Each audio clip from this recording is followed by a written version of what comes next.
আসসালামু আলাইকুম, কেমন আছেন সবাই? আজ নতুন একটা ব্লগ নিয়ে চলে আসলাম। আজ আমি আপনাদের দেখাবো একটা বাফেট রেস্টুরেন্ট। এটা লালবাগের একমাত্র বাফেট রেস্টুরেন্ট, বাফেট হেভেন। এখানে আমার আসা হয় নাই, তো ছেলেকে নিয়ে, ছেলের ফ্রেন্ড এবং ছেলের মাকে নিয়ে এখানে এসেছিলাম। খুব সুন্দর একটা সময় কেটেছিল। এটা আমাদের এই যে প্রবেশ পথ ছিল, ভিতরের ডেকোরেশনটা অসাধারণ ছিল, আমার খুবই ভালো লেগেছে। আর পুরান ঢাকায় এত সুন্দর একটা বাফেট রেস্টুরেন্ট ভাবাই যায় না। এখানকার ডেকোরেশন এবং লাইটিং সত্যি অসাধারণ ছিল। আর এই রেস্টুরেন্টটা ভীষণ বড়, এখান থেকে একদম শেষ মাথা পর্যন্ত একসাথে 400 মানুষ এখানে একসাথে খেতে পারবে। আমার এই সামনের লাইটিংটা খুবই পছন্দের ছিল, খুবই ভালো লেগেছিল।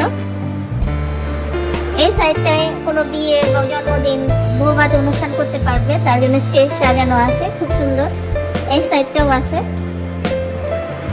আমরা দিনের বেলা গিয়েছিলাম, তাই আলোর ঝলকানি খুব কম মনে হচ্ছিল।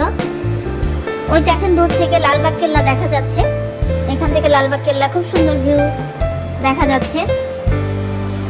রাতের বেলা হলে এই লাইটিং গুলো আরো বেশি সুন্দর দেখা যায়। আমরা দিনের বেলা এসেছিলাম। আস্তে আস্তে মানুষ আসা শুরু করছে। পুরোপুরি ফাঁকা ছিল, তাই ভাবলাম আগে ভিডিওটা করে নেই, কারণ পরবর্তীতে মানুষ যখন এসে পড়বে তখন কিন্তু আর ভিডিওটা করলে সেরকম ভালো লাগবে না। আর এখানকার খাবারের মানও খুব ভালো ছিল। এই যে খাবারগুলো দেখাচ্ছি, প্রত্যেকটা খাবার খুব ভালো ছিল, মজার ছিল।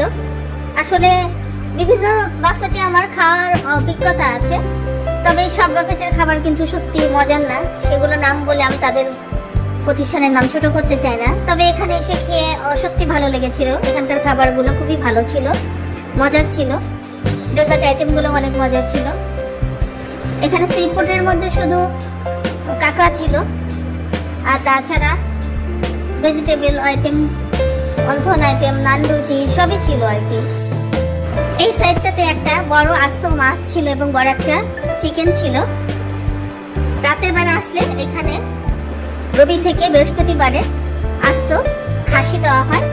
এটা এসে পরে শুনে খুব মন খারাপ হয়েছিল যে রাতে আসলে তাহলে হয়তো ভালো হতো, অন্তত আস্ত খাসিটা দেখা যেত এবং আপনাদের সাথে শেয়ার করতে পারতাম। যাই হোক, এরপর আসলে ইনশাল্লাহ রাতে আসবো এবং আপনাদের সাথে সেটা শেয়ার করবো। তো আজ এই পর্যন্তই। সবাই ভালো থাকবেন, সুস্থ থাকবেন। আল্লাহ হাফেজ।